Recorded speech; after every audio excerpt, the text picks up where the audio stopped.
សួស្តីអ្នកនរគ្នាប្រកាសជាដឹងហើយថាអ្នកដែលប្រើ Google Calendar ឬក៏ Outlook ហើយ Outlook ហ្នឹងគឺប្រើសម្រាប់តែអ្នកធ្វើការទេគាត់អាចមើលប្រតិទិនច័ន្ទគតិបានទេថតគាត់អាចមើលប្រតិទិនច័ន្ទគតិនៅក្នុង Google Calendar ឬក៏ Outlook បានទេអញ្ចឹងដំណោះស្រាយរបស់ខ្ញុំគឺខ្ញុំបានធ្វើខ្មែរ Hybrid Calendar ដើម្បី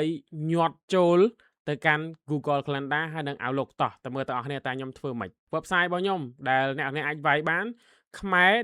-hybrid-calendar.vercel.app ដោយសារតែវាជារបស់ free អញ្ចឹងខ្ញុំអត់មានទិញ domain អីទេខ្ញុំប្រើជាមួយនឹង Vercel hosting យកតែម្ដងកម្រងចាំយូរអ្នកនរគ្នាចូលមកឃើញផ្ទាំង calendar បែបនេះផ្ទាំងប្រតិទិនបែបនេះអ្នកនរអាចមើលនៅកន្លែងហ្នឹងក៏បានឬក៏ចុច subscribe ដើម្បីទាញយក calendar ហ្នឹងដាក់ចូលទៅកាន់ Google Calendar របស់អ្នកទាំងអស់គ្នាដោយ click មកវានឹងចេញផ្ទាំង pop up បែបនេះហើយនៅក្នុងហ្នឹងវាបានពិពណ៌នាពី quick subscribe អីផ្សេងអញ្ចឹងទៅ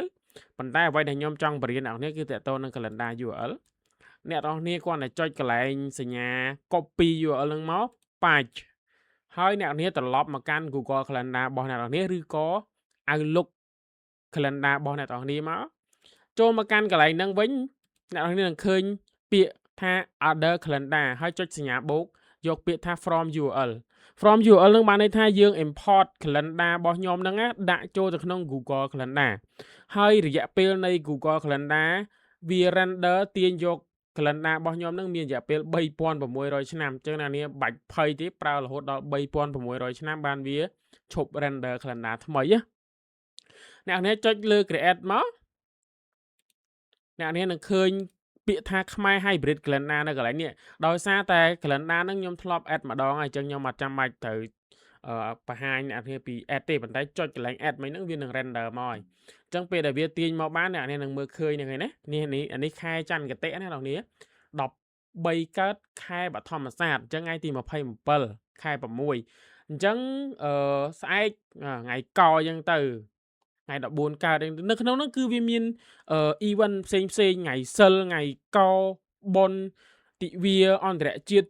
ផ្សេងគឺដូច calendar ផ្សេងបេះបិទតែម្ដង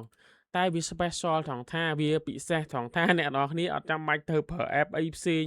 third party app ទេប្រើតែ Google Calendar របស់អ្នកទាំងអស់គ្នាមួយគឺជាការស្រេច Thank you បើសិនជាអ្នកនរគ្នាអត់យល់ទេអាច comment below and let me know ហើយបើសិនជាអត់ចេះតឡើងទេខ្ញុំជួយតឡើងឲ្យទៀតបាទតែត្រូវប៉ាវថ្លៃកាហ្វេខ្ញុំហើយចេញថ្លៃសាំងឡានឲ្យខ្ញុំអរគុណច្រើនជំរាបលា